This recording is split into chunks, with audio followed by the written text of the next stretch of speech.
Hooayt First Nation is pursuing majority interest in TFL 44, which would bring our interest to 51%.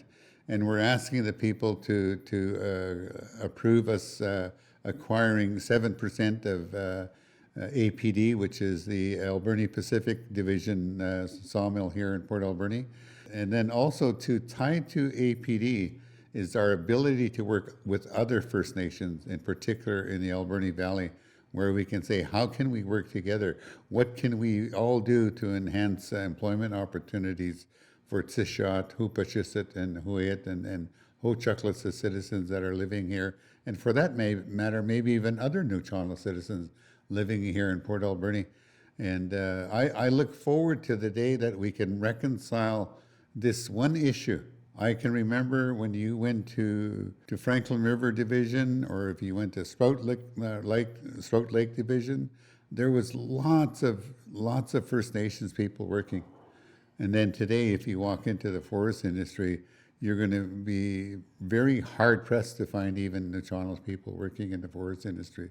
So this is our opportunity of getting our people back in working in the forest industry and making a reasonable income.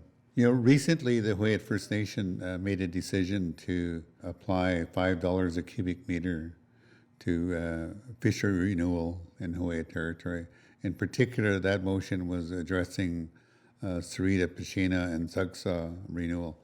Well, this deal now, because it's all encompassing of our territory, is going to enable us to focus on all 35 salmon streams in Hooayt territory. This is something that our elders before us wanted. They were always concerned about the state of, for example, the Sarita River, the stocks being depleted because of overfishing and because of forest management practices. Well, guess what? We're now the manager.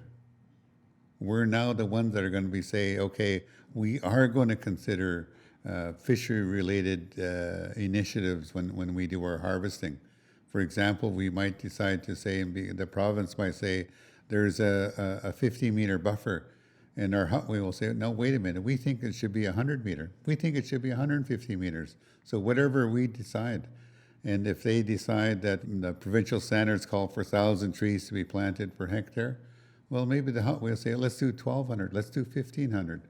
So these are all the kind of things that we can exceed provincial standards. And I really want our people to understand exceeding provincial standards means that it's a greater benefit to us if we exceed standards. And that is vital when we're moving forward. Because if we're going to exceed standards, that means that we are taking greater care. You know, Hu'atluk is a sacred and a valued principle amongst our people. So that means when we start to doing things, we are exceeding how we take care of our lands. And, you know, exceeding provincial standards is going to be really important moving forward. You know, in terms of today's announcement, this becomes an incredible moment for Hooayt First Nations. This becomes an exciting moment that we're going to change things. And one of those changes is going to be, number one, this deal is going to enable us to be participating in the forest management in our territory and participating with other First Nations of how we can manage forests within their traditional territories, because we're talking about many First Nations, 13 other First Nations, as a matter of fact, have territory within TFL 44. So we have to look at it in that context.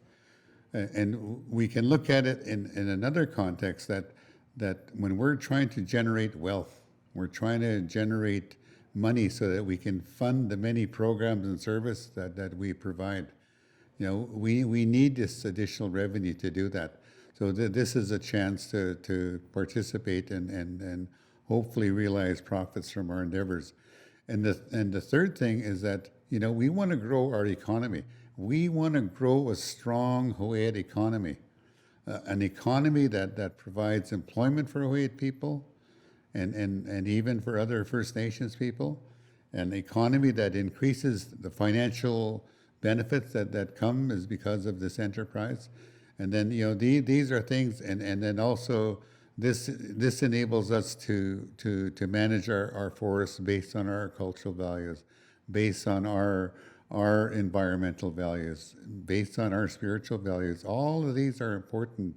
And how do we make this venture a ho-ed venture? That's what I want our people to look at, that we're no longer watching the parade, we're actually in the parade. We're the ones making the decisions how forestry is managed. We're the ones that are benefiting from the revenue generated from the activity. And we're the ones that are going to make this happen well into the future. So it's going to be good to be in the parade rather than watching it.